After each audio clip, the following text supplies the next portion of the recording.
Regardless of who it offends, it is still the truth. There's no such thing as a truly conscious black person who uses the N word to describe himself and his people. Frederick Douglass, Marcus Garvey, Dr. Martin Luther King Jr., Huey P. Newton, and Malcolm X all detested the use of the N word. Our history has demonstrated that the greatest and most conscious black minds amongst us have always stood strongly against using the N word. Nowadays, to the contrary, Dr. Umar Johnston often proclaims himself as being King Kong conscious while routinely using the N-word. Young Pharaoh and General Seti also uses the N-word, and they do so much more than Dr. Johnson does. All of our great thinking revolutionaries insisted there's no such thing as a highly conscious black person that uses the N-word. In the same manner that you would never accept a preacher as being the real deal if he constantly used the F word, likewise, you should not be accepting a black person as being fully highly conscious if they continually uses the N-word. The fact that Dr. Johnson, young Pharaoh, General Seti, constantly uses the N-word and are now perceived as being the highest members of the black conscious community is evidence of just how far the movement has strayed away from what it was during the 1960s. During the 1960s, members of the black conscious movements rejected the N-word. Today, millions now insist on using it. Millions are now defending doing so by presenting two narratives. The first narrative is that we made the N-word ours, and that using it now empowers us. However, not because many people now believe those things to be true, does not make them true. It most often means that they've all received the same false information, and no one bothered to research whether or not those things were true or not. Here's a relevant social science fact. People's behaviors aligns with the information that they receive. Therefore, people can be fed false information that are deliberately designed to make them behave collectively in ways that are against their own interests. It's a nefarious warfare tactic known as disinformation warfare. This is precisely what has been done to the African American culture.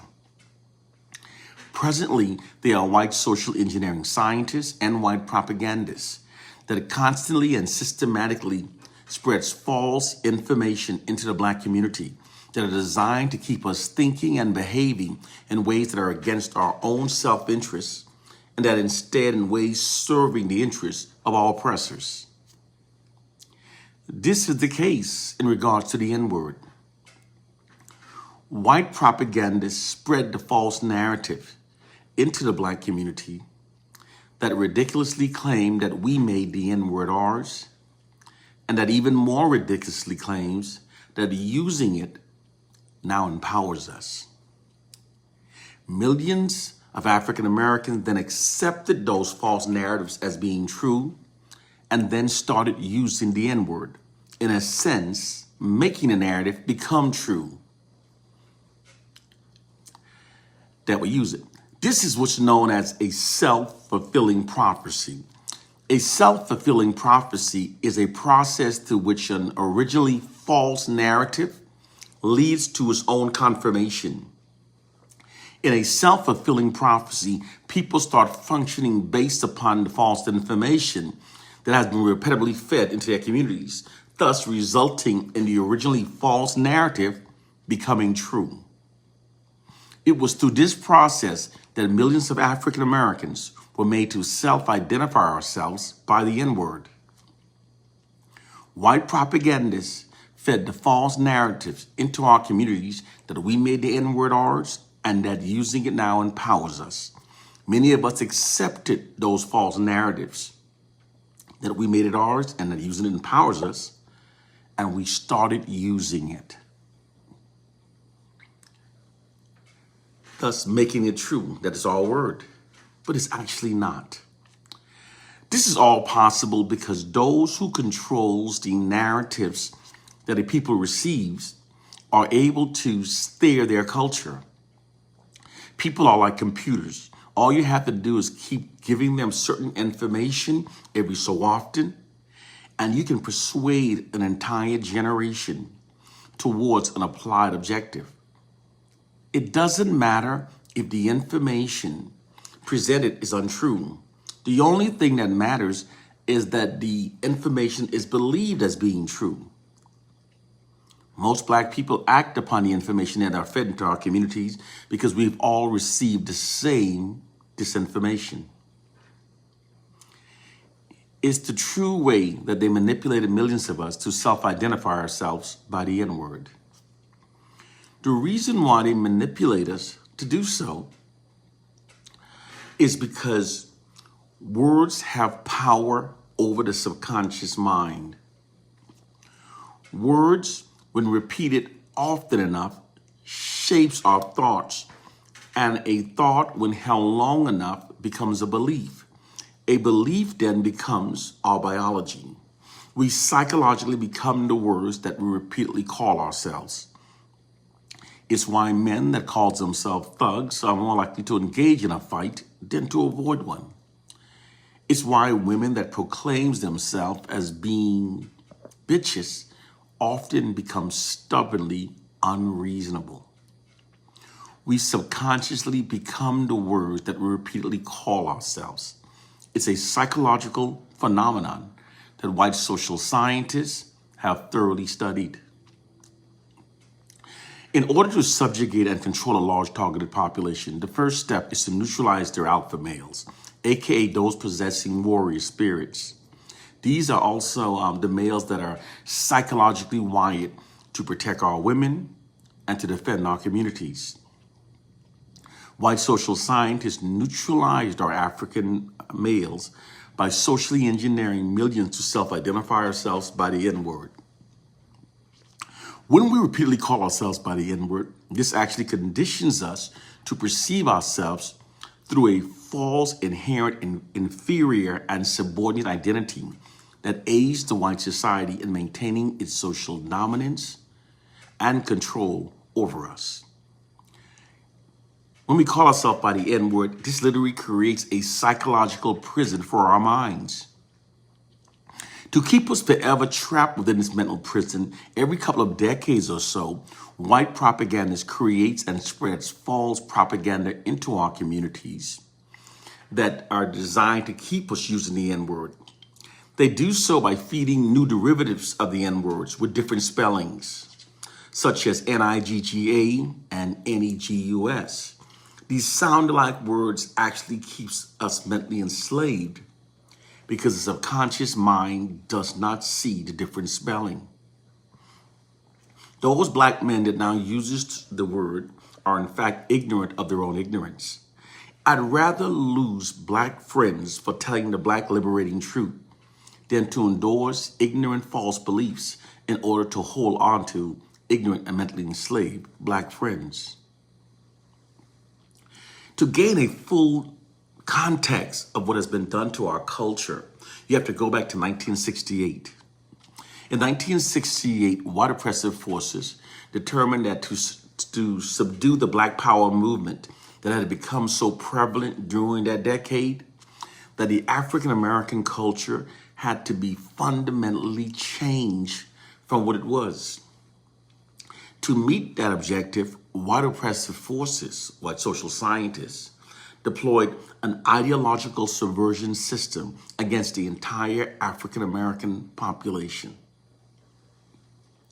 Ideological subversion is an offensive psychological warfare tactic that uses disinformation, misinformation, and fraudulent propaganda campaigns to change a targeted population in ways that are against their own interests, and instead in ways serving those who are deploying the ideological subversion system. More specifically, the ideological subversion system that was deployed against our culture is called cultural structural stupidity. To understand the epidemic of stupidity and ratchetness that now prevails throughout our communities, you have to first learn of structural cultural stupidity. It is also called culture of ideological stupidity. It's an offensive psychological warfare tactic that uses disinformation, misinformation, and unrelenting propaganda to change a targeted population in ways that are against our own interests and in ways serving those who are deploying the ideological subversion system. It was worth repeating it.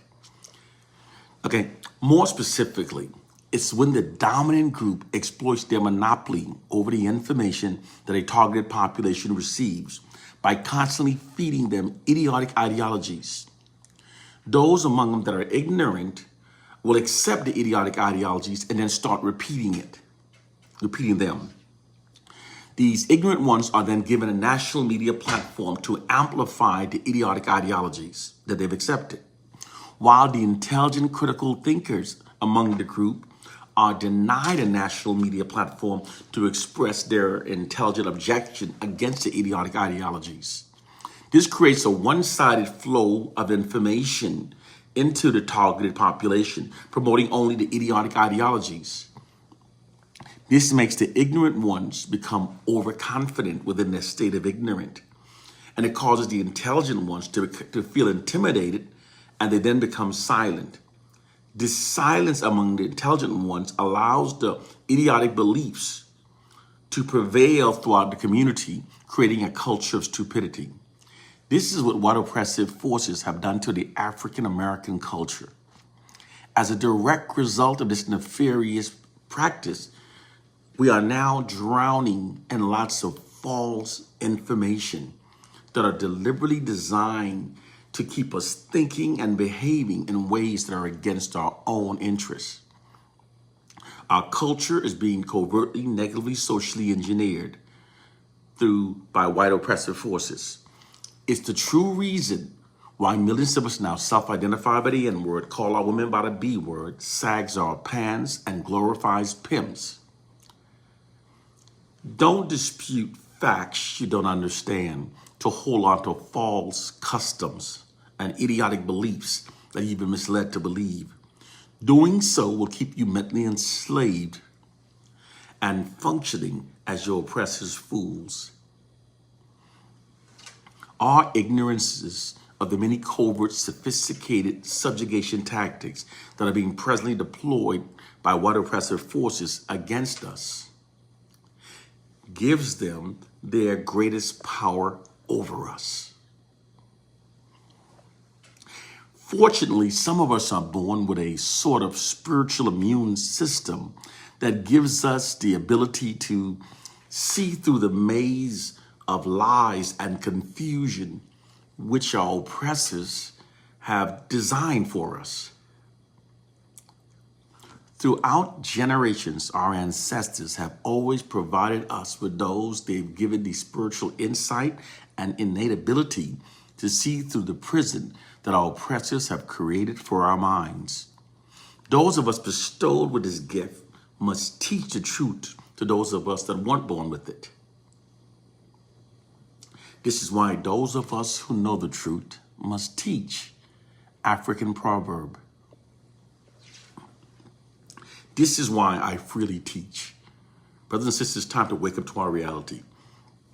Elevate your minds above a biblical fairy tale written by our most ungodliest enemies and a silly slave syndrome myth that represents the least effective method used for controlling generations of people. I present to you the truth of our plight and condition. One love and peace.